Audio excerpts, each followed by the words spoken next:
আছে দিন না।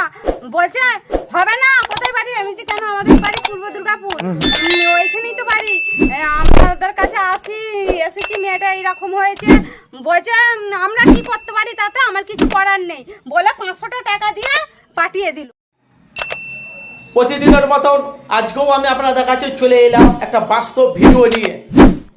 ভাই আপনারা জানেন সামনে পঞ্চায়েত লোকসভা ভোট। ফুরফুরা শরীফে পূর্ব দুর্গাপুর যারা ভোটার সে মহিলাগুলো বলছে আমরা কোনো যদি অসুবিধা হয়, আমাদের বউ ছেলে মেয়ে বাপ মায়ের যদি কোনো বাচ্চাদের কোনো যদি জ্বর অসুখ যদি হয়, আমরা যদি কোনো পঞ্চায়েতে কোনো পার্টি অফিসে যাই, তারা আমাদেরকে পয়সা দেয় না, তারা আমাদেরকে মানে তুচ্ছেতা করে। তো ভাই সামনে পঞ্চায়েত লোকসভা ভোট, আসুন ফুরফুরা শরীফে পূর্ব দুর্গাপুরের ভোটাররা মহিলারা কি বলছেন আপনারা দেখতে থাকুন আমার এফএস আনারুল মিডিয়ার চ্যানেলের মাধ্যমে। আপনারা অবশ্যই আপনাদের মূল্যবান আপনারা কমেন্ট বক্সে মতামত জানাবেন। আসেন সে চিত্রটা দেখুন। আমার তো বোধহয় আমার কত ধার দেনা করে আমার মেয়েকে বাঁচালো। আপনার মেয়ে কি হয়েছিল?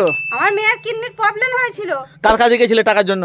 টাকা প্রধানের কাছে গেছিলাম। দিয়ে কি হলো ওখানে? স্বামীর যখন অঞ্চলে ছিল ওই স্বামীনের কাছে গেছিলাম, দিয়ে বললাম দাদা এই ব্যাপার, আমার মেয়ের কিছু টাকা প্রয়োজন আছে, দিন না। বলছে হবে না, কোথায় বাড়ি? আমি যে কেন, আমাদের বাড়ি পূর্ব দুর্গাপুর, ওইখানেই তো বাড়ি। আপনাদের কাছে এসেছি, মেয়েটা এরকম হয়েছে। বলছে আমরা কি করতে পারি তাতে, আমার কিছু করার নেই বলে 500 টাকা দিয়ে পাঠিয়ে দিল। হ্যাঁ, কিন্তু উনি তো একটা তো মানে ও তো ছিল, কিন্তু টাকাটা তো ওপর মহল থেকে আসবে না। টাকাটা তো ওপর মহল থেকে আসবে। হয়তো স্বামীর দাদা ওরাও তো কোনো কিছু যোগাযোগ করে দিতে পারতো, যে একটা গ্রামের মেয়ে, একটা বাচ্চা মেয়ে এরকম একটা অসুখ করেছে আর করেছে, কই দিল না তো। হয়তো স্বামী প্রধান তো খুশি করে মনে 500 টাকা দিয়েছে মনে, তাই তো? খুশি করে 500 টাকা দিয়েছে। খুশি করেও দেয় না, এটা দিচ্ছিস নিস না নিস না রে, এরকম করে আমাকে বলেছে। আমি বলছি এই 500 টাকা আমি কি করব? আমার বাপের বাড়ির লোক আমাকে সাহায্য করেছে, তবু আমাদের লক্ষণপুরে আমার বাপের বাড়ির লোক আমাকে, তাই বলছি আমরা তো পর হয়ে গেছে, আমার বাপের বাড়ির লোক কেন দিতে যাবে? তবু আমার বাপের বাড়ির লোক আমাকে ভালোবেসে আমাকে দিয়েছে, 30,000 টাকা দিয়েছে।